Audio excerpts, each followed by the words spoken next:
Salut tout le monde, j'espère que vous allez bien et que vous êtes en super forme. Bienvenue sur En Roue Libre, la chaîne où on teste tout un tas de voitures, plus ou moins grosses, plus ou moins bleues, mais toujours avec un regard de monsieur tout le monde. Et cette fois-ci, je vous propose carrément, d'étudier ce qui pourrait potentiellement être le futur boss des SUV. Ouais, monsieur, dame, j'ai pas peur des mots, c'est peut-être ce Hyundai Tucson là, qui est le futur shérif du clan des SUV.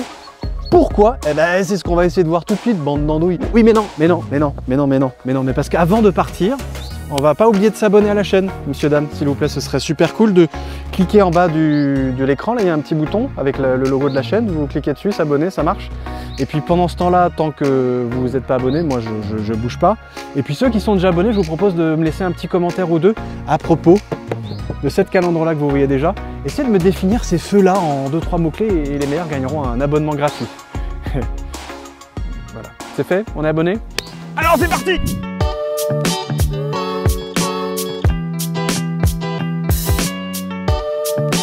Quand t'es le nouveau shérif de la ville, t'as intérêt à avoir une sacrée troll, une gueule, mais genre tout le monde se souvient de toi. Eh bien, ce Hyundai Tucson là, je vais pas y aller par 4 chemins. Franchement, c'est un des designs les plus réussi que j'ai vu sur un SUV depuis bien longtemps. Pourquoi? Parce qu'il y a un côté à la fois très concept car, très original, très novateur presque, j'ai envie de dire, dans la juxtaposition de tout un tas de petites formes géométriques dans tous les sens. T'en as partout, t'as une espèce de triangle par ici qui s'imbrique sur la porte, qui a une rondeur par ici, qui s'imbrique sur le seuil de porte. La porte, il y a des lignes dans tous les sens qui se reviennent en ligne de fuite vers l'arrière, qui viennent vers un phare qui est travaillé à l'extrême avec des petites formes géométriques dans le phare en lui-même. Il y a cette espèce de fausse baguette en aluminium qui est travaillée à l'extrême pour aller vers ce seuil de pavillon à l'arrière. Il y a ce logo Hyundai qu'on croirait un peu en relief alors qu'il est totalement intégré à la calandre. Tu vois, tout est plat. Et puis je crois que c'est une première aussi, même c'est sûr que c'est une première. L'essuie-glace, il est totalement caché dans le béquet. Du coup, ça donne à l'ensemble un côté très racé, très épuré, très travaillé. Des détails et des formes géométriques, il y en a vraiment partout. Il y en a jusque dans le sous-bassement, dans le spoiler arrière, dans ces pots d'échappement qui eux-mêmes sont d'une forme assez atypique par rapport à d'habitude sur des SUV de ce type-là. Le vrai faux diffuseur arrière, il est plutôt bien intégré aussi. Et c'est toujours ces petites formes géométriques, ces petits reliefs bien travaillés, très intéressants en 3D. Ça marche vraiment super bien. Et quand on se met un petit peu sur le côté, on se rend compte du travail des différentes lignes et de cette façon qu'ont eu les ingénieurs de chez Hyundai de travailler cette tôle et de ne pas avoir des lignes très rondes. Il y a de la rondeur, mais il y a beaucoup d'angulation et c'est vraiment très bien travaillé. C'est ultra harmonieux. Évidemment, un shérif se doit aussi et surtout de bien recevoir. Et ce Tucson de 4e génération, non seulement il le reçoit super bien, mais en plus, il le reçoit dans un grand luxe, mais de fou quoi. On se retrouve avec un intérieur ultra épuré, mais ultra chiadé. C'est évidemment grandement aidé par cette fonction, cette espèce de grande ligne qu'on voit qui traverse tout l'habitacle, voilà, et qui donne ce petit côté un peu casquette basse. Et du coup, on se retrouve avec une visibilité vraiment très bonne. Et une impression d'espace qui est encore plus grande. Et ça, c'est vraiment chouette. On se retrouve avec quelque chose de très épuré, de très simple, de très tactile. Voilà, il y a très peu de boutons. On se retrouve juste avec quelques rappels de boutons sur les sièges, quelques options ici ou là, les freins de parking, les caméras et tout le tralala. Le levier de vitesse, c'est quelques boutons par ici. Le drive mode qui est ici, le auto hold, mais tout le reste est centralisé sur cette grande dalle numérique. C'est sobre, mais c'est moderne. Parce qu'il y a des petits assemblages vachement intéressants. Voilà, c'est une sorte de petit tissu, voilà, très joli. Ça, c'est un plastique un peu mou comme d'habitude. Ça, c'est un plastique un peu plus dur, mais ces différentes sortes de plastique et tout ça, ça s'ensemble plutôt pas mal. Il y en a vraiment une sensation de quelque chose d'assez... c'est pas du méga premium, hein, faut pas déconner. On reste dans des voitures de gamme relativement pas modeste du tout, mais on n'est pas dans du premium. Donc voilà, on se retrouve avec quelque chose. Il y a encore du plastique qui fait... Tu vois, il y a encore du plastique qui fait toc-toc, c'est bon. Mais c'est globalement très bien assemblé, c'est bien fini. Au-delà de cette présentation générale qu'on remarque tout de suite quand on rentre dans le Tucson, l'impression que ça laisse, c'est d'avoir vraiment beaucoup d'espace et d'être évidemment très haut sur pattes puisqu'on est dans un SUV. Mais il y a quelque chose en plus qu'on a du mal à définir et dont on se rend compte au bout d'un moment, c'est que il n'y a pas de casquette. Il n'y a pas cette espèce de façon d'englober les instruments, d'englober le volant et ça donne quelque chose de très épuré, de très lisse. Alors quand on démarre le Tucson, eh ben, on se rend compte que évidemment il y a quoi? Il y a un dual cockpit, il y a une grande dalle numérique qui rassemble à peu près toutes les infos dont on a besoin, sur l'hybride, sur la navigation, sur le téléphone, sur l'Apple CarPlay que tu as, des mémos vocaux, tu peux avoir évidemment un retour de clim, enfin tout ce dont tu as besoin pour vadrouiller dans tous les menus. C'est presque un peu le design le moins funky qui soit, c'est pas très lisible, c'est pas très beau, ce côté bleu comme ça marche pas ultra giga bien. Bon, c'est une bonne dalle tactile qui fait 10,25 pouces, je les ai comptés. Et évidemment, de l'autre côté, qu'est-ce qu'on a? Toutes les infos affichées sur ce fameux Digital Cockpit qui évidemment change de tronche selon les modes qu'on lui demande et qui nous affiche tout un tas d'informations dans tous les sens sur la consommation, sur tout un tas d'éléments dont on a besoin pour conduire tranquillement. Le plus étonnant dans la finition qu'on a, qui est la finition exécutive, à savoir le plus haut de gamme évidemment disponible pour ce Hyundai Tucson de 4e génération, c'est la quantité d'options, qui sont même pas des options, la quantité d'éléments de série qu'on a sur cette voiture. Concrètement, on a tout.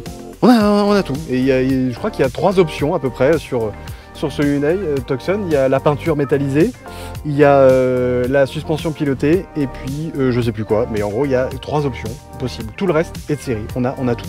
On a un chargeur par induction pour le téléphone, on a des prises USB dans tous les sens qui sont des vraies prises USB, on a le drive mode, on a les sièges chauffants, on a les sièges ventilés, on a le volant chauffant, on a une clim 3 zones, on a tout un dispositif d'aide à la conduite, mais alors qui part dans tous les sens, je vais te montrer un petit peu. Dès que tu mets un clignotant crack, tu vois normalement, là évidemment ça le fait pas parce qu'on n'a pas démarré, mais là on va démarrer, crac, on a une petite signature d'angle mort d'un côté ou de l'autre, voilà, des petites caméras d'angle mort, on a évidemment des sièges électriques. Alors un truc génial par rapport aux sièges électriques, quand tu penses aux passagers, tu sais ta grand-mère qui a un peu du mal à monter sur les places arrière, qui n'a pas des masses de place, et au lieu de te galérer à aller par là, pour bidouiller les sièges ou aller chercher les commandes là, tu vas les chercher ici. Tu peux arriver à bouger ton siège électriquement de là. Ça, c'est vachement malin. Et c'est de série. Bon, et le shérif, normalement, il doit aussi bien recevoir ses passagers. Est-ce que c'est le cas? Plutôt oui. Bon, là, ce sont des petits passagers avec de grands sièges. Les attaches Isofix, elles sont vraiment accessibles sans trop de soucis. On se galère pas pour mettre les sièges et les enlever. Ça, c'est plutôt cool. Petit bémol sur ici. L'attache ceinture, pas forcément super accessible. Il faut un peu pousser les sièges. Donc ça, c'est un peu galère, mais c'est un petit détail qui peut avoir son importance quand on a des petits-enfants. Hein, petit détail qui tue et qui est de série sur notre version d'essai, donc full équipé, on le rappelle. Ça, on a les sièges chauffants à l'arrière, messieurs, dames. Du délire. Et évidemment, la monture du shérif se doit de comporter un coffre gigantesque, n'est-il pas? Est-ce que c'est le cas dans ce Hyundai Tucson hybride de 4e génération? Eh bien, carrément. On a 616 litres de capacité et je vous laisse regarder le foutoir que j'ai réussi à y mettre. Et n'oubliez pas que nous sommes en présence d'une version hybride, donc normalement avec des batteries qui prennent de la place. Et bien la place, on en a toujours. Et on a même un petit sous-coffre qui va bien, qui nous permet de mettre encore plus de foutoir.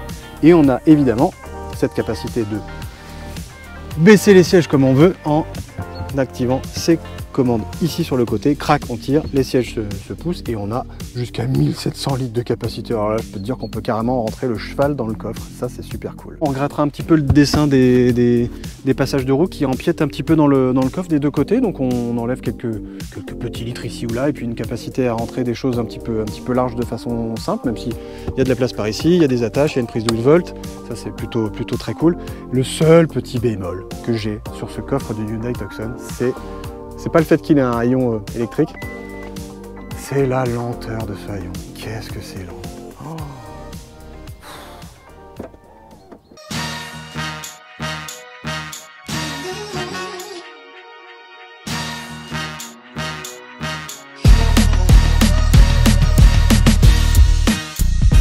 Donc on se retrouve en présence de la version hybride non rechargeable, donc HEV classique, du Tucson 4e génération.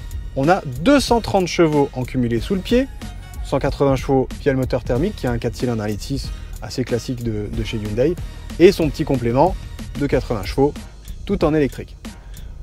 l'électrique et le thermique, ils se débrouillent. Hein. Je veux dire, t'as rien à faire, t'as pas de petits boutons à forcer ou quoi aux caisses. Merci monsieur qui me laisse passer. L'électrique ou le thermique, il se débrouille. C'est le moteur qui dit quand l'électrique a besoin ou quand le thermique en a pas besoin. Il se débrouille. Et le passage de l'un à l'autre, il se fait vraiment de façon assez... on n'entend rien, on sent à peine ce qui se passe. Il y a un petit bouton EV, là on est en mode électrique par exemple. Il y a un petit bouton vert EV qui s'enclenche quand on est en tout électrique. C'est une toute petite batterie, hein, donc on n'est pas voué à faire des kilomètres en full électrique. Là le moteur s'est mis en branle. On l'entend un petit peu, c'est pas flagrant. Il est plutôt discret ce moteur, on n'a pas des masses de présence de ce moteur. Et puis ce qui est plutôt agréable aussi dans cette version-là et dans cette motorisation hybride, donc non rechargeable, c'est qu'on a une boîte 6 rapports. Ça c'est plutôt cool parce que ça permet de ne pas emballer le moteur. Tu sais, comme certains hybrides là qui un petit côté effet mobilette qui est pas très agréable à l'oreille ni au son dans les vibrations. Et donc là, c'est pas le cas. C'est une voiture qui se veut dans les premiers tours de roue très placide, très sobre, très agréable, très confortable, très accueillante. Voilà. On la conduit facilement. L'échange entre le thermique et l'électrique, il se fait de façon très simple, très sobre, on s'en rend à peine compte, et quelque part, c'est pas plus mal. Qu'est-ce qui se passe par contre quand on commence à demander un peu de jus à ce moteur, à ces moteurs, qui développent une puissance cumulée de 230 chevaux et de 350 Nm de couple. Normalement, quand on a ces chiffres-là dans les pattes, ça doit envoyer du steak. On va se mettre en mode sport, parce qu'il y a deux modes, un mode éco et un mode sport. C'est assez simple, c'est assez sobre, pas de fioritures, pas 36 milliards de modes. On envoie ou on ne consomme pas. On va envoyer un peu pour voir ce que ça donne. Je me suis mis en mode sport, et là j'appuie franchement sur la pédale. Il y a une vraie latence entre le moment où j'ai demandé les chevaux et ils arrivent, mais ça arrive, ça arrive. On se retrouve largement au-dessus des limites autorisées, on va se remettre, crac, en mode éco. On se rend compte au passage que le freinage est plutôt mordant, plutôt sain. C'est pas, ça mord pas comme dans une sportive, hein, on va pas une sportive, c'est un SUV. Mais voilà, il se passe quelque chose. De là à dire qu'il y a 230 chevaux, je sais pas, hein, c'est pas foudre de guerre non plus, hein. Mais bon, quand on demande, ça vient pas tout de suite, mais ça vient. Et alors, qu'est-ce qui se passe quand on se met en mode sport et qu'on utilise ce qu'on a sous la main, qui sont de bonnes petites palettes qui tombent très bien sous la main, qui sont assez larges et qui tombent vraiment bien sous les doigts. On n'a pas besoin d'avoir des doigts de géant pour les actionner. Qu'est-ce que ça donne quand on se met en mode palette? Est-ce que ça répond bien? Est-ce que la boîte 6 est réactive ou pas? On va voir. On appuie. Ah oui, il s'est à peu près passé 2 secondes entre le moment où je demande la vitesse et le moment où elle arrive. Donc autant te dire que c'est pas la boîte la plus rapide du monde. Et en rétrogradage, ah, c'est un poil plus rapide. Mais le souci, c'est qu'on n'entend pas des masses. On n'entend pas des masses le moteur. Du coup, on peut pas faire du rétrogradage à l'oreille. Ça, c'est bien dommage. Et il y a quelques petits à-coups de boîte qui sont pas très agréables. On le laisse partir, 4000 tours, 5000 tours, je passe la vitesse. Ça met vraiment du temps à passer, quoi. Bon, allez, on va pas se mentir, hein, c'est pas du tout une sportive, c'est un SUV, voilà, c'est pas dynamique, quoi, hein, voilà. Puis les liaisons au sol, c'est pas mou, c'est un peu flottant. La direction, elle aussi, même en mode sport, qui est censé raffermir un peu cette direction assistée, bah ça reste un peu mollasson. Alors, aussi étonnant que ça puisse paraître, on est chaussé en 19 pouces. Et je vois pas trop l'intérêt en fait.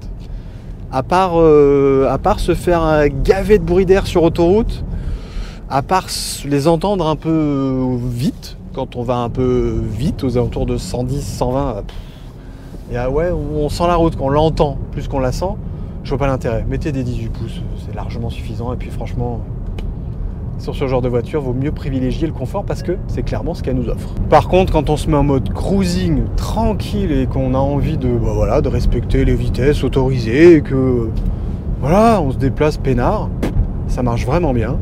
La voiture est saine, elle a des bonnes réactions, les freins sont mordants juste ce qu'il faut pour pas se mettre le nez dans le pare-brise et puis pour quand même arrêter les quelques 1,7 tonnes avec le plein et le pilote dedans, enfin le conducteur. Donc c'est loin d'être scandaleux et c'est plutôt cohérent. Voilà, à ce niveau-là, on est sur un programme confort, bien respecté, une voiture saine, il n'y a pas de surprise. Si on la brusque pas dans tous les sens, elle répond correctement. Et puis même quand on la brusque un peu, elle montre vite où sont ses limites. Voilà, il n'y a pas de surprise, il n'y a pas de mauvaise surprise à ce niveau-là. Donc de ce point de vue-là, d'un point de vue comportement et d'un point de vue dynamique, on est dans le programme, on est dans un SUV confortable. Ouais, monsieur Dan. Le nerf de la guerre dans ce genre de SUV-là et dans ce genre de programme-là, c'est aussi, surtout avec une motorisation hybride, la consommation. Oui, combien on consomme et combien on économise potentiellement de carburant, puisqu'on a quand même une grosse voiture qui est l'équivalent en taille pas très loin du nouveau Q5, à peu près équivalent au nouveau 3008, donc on a quand même une grosse bête, quoi. C'est quand même pas un tout petit machin.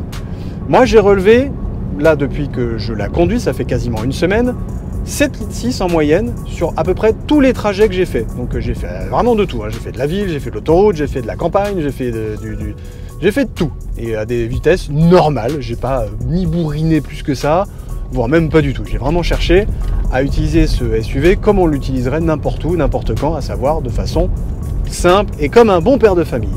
En ville, c'est là où évidemment les consommations chutent énormément puisque l'attrait de l'électrique, c'est là qu'il se trouve. C'est là où on récupère énormément d'énergie et c'est là où dans les phases d'accélération au feu rouge, à tous les feux rouges qu'on se cogne, que l'électrique prend le relais et que la consommation, elle chute. Moi, je suis aux alentours de 5,2 litres dans mes phases en ville. C'est quand même pas mal. 5,2 litres, c'est plutôt pas mal du tout. Pour une voiture, on le rappelle, de 230 chevaux et d'une tonne 7. Bon, par contre, il n'y aura pas de miracle sur les trajets autoroutiers. Là où évidemment, le moteur électrique, on peut quasiment pas lui demander d'aider le thermique. Parce que la batterie, elle est toute petite. Elle fait 1,4 kW, je crois. C'est vraiment tout petit. C'est une toute petite capacité. Et là, au niveau de la consommation sur autoroute, sur à peu près les 250 km d'autoroute que j'ai fait pendant mon test, j'ai relevé une consommation aux alentours des 8 litres 1, ce qui évidemment n'est pas rien, mais c'est pas non plus scandaleux vu le poids de la bête et vu son coefficient de pénétration de l'air qui doit plus être proche du parpaing que de la goutte d'eau, hein. Un peu normal. Donc le Jolly Jumper Tucson, pour le résumer, il est plutôt très confortable, il est plutôt sain dans ses réactions. Il est vraiment typé confort, hein. Je veux dire, dans les liaisons au sol, les suspensions, on n'est pas dans quelque chose de mou, mais on n'est pas non plus dans quelque chose de totalement verrouillé. Il ne faut pas lui demander de faire faut pas trop lui demander. Non, parce que c'est quand même haut, il y a quand même du roulis, il y a quand même des tentes de suspension qui sont un peu... C'est pas d'une fermeté dingue, et quelque part, c'est pas plus mal, puisqu'on se retrouve vraiment avec quelque chose qui peut nous faire avaler un nombre de kilomètres redoutable, messieurs, dames, redoutable. Alors qu'est-ce qui marche vraiment bien pour conclure dans ce Hyundai Tucson de 4e génération? Évidemment, son confort global, ce côté hybridation qui fonctionne vraiment bien, qu'on entend à peine changer du mode électrique au mode thermique, ça marche vraiment bien, les consommations sont plutôt bien contenues, la technologie est vraiment complète et l'équipement est complètement ahurissant pour la gamme tarifaire qu'on nous propose. Enfin, je veux dire, on a un sapin de Noël pour un tarif relativement raisonnable vu l'ampleur des équipements qu'on a. Par contre, il y a quand même 2-3 trucs un petit peu dommages, voire perfectibles. L'ergonomie globale, la tronche, on va dire, de cette interface numérique qui est bien fichue, mais c'est pas très joli, c'est pas forcément très intuitif, il y a beaucoup de menus, puis c'est pas très beau, on va se le dire clairement. Dommage aussi d'un point de vue dynamique qu'on ait quelque chose de ok, confortable, mais quand même un peu plan-plan. On a quand même 230 chevaux et 350 Nm de couple, on les sent pas vraiment. C'est un peu plan-plan. Enfin, ça me manque d'un petit côté, peut-être, je sais pas. Peut-être que les suspensions pilotées en option peuvent aider à garantir quelque chose d'un peu plus verrouillé en sport et quelque part d'avoir des comportements vraiment, on va dire, un peu plus marqués d'un point de vue comportement dynamique pur. Donc oui, attention au Hyundai Tucson de 4e génération qui risque fort d'être le nouveau shérif dans le Far West des SUV parce que les Toyota RAV4 ou les Peugeot 3008 hybrides de même genre vont avoir du souci à se faire vu l'ampleur de l'équipement de cette voiture-là et vu sa tronche, vu son comportement sain, vu globalement cette voiture qui est d'un équilibre et d'une cohérence mais redoutable quoi. J'ai envie de dire à 44 000 € et en plus avec 5 ans de garantie kilométrage illimité, t'as envie de dire, mais qu'est-ce qu'on fait? Où est-ce qu'on signe, quoi? Hein? Où est-ce qu'on signe? C'est où qu'on signe? Et voilà, monsieur, dame, c'en est fini de ce test du Hyundai Tucson de 4e génération dans sa version hybride non rechargeable. J'espère que vous en avez appris davantage sur ce modèle qui risque de faire un énorme carton, vu les prestations globales, vu sa qualité d'ensemble et vu les qualités dynamiques qu'il a, le confort en particulier. Évidemment, j'espère vous retrouver très vite pour un nouveau test sur En Roue Libre, la chaîne où on teste tout un tas de voitures, plus ou moins faux-folles, plus ou moins hybrides, mais toujours avec un regard de monsieur tout le monde. D'ici le prochain test, portez-vous bien, mettez votre ceinture, et n'oubliez pas de vous abonner et d'aller voir toutes les autres vidéos de la chaîne, hein, parce qu'il n'y a pas que le Tucson hybride dans la vie, hein, il y a aussi la RS6 par exemple. Allez, à très vite, bye bye.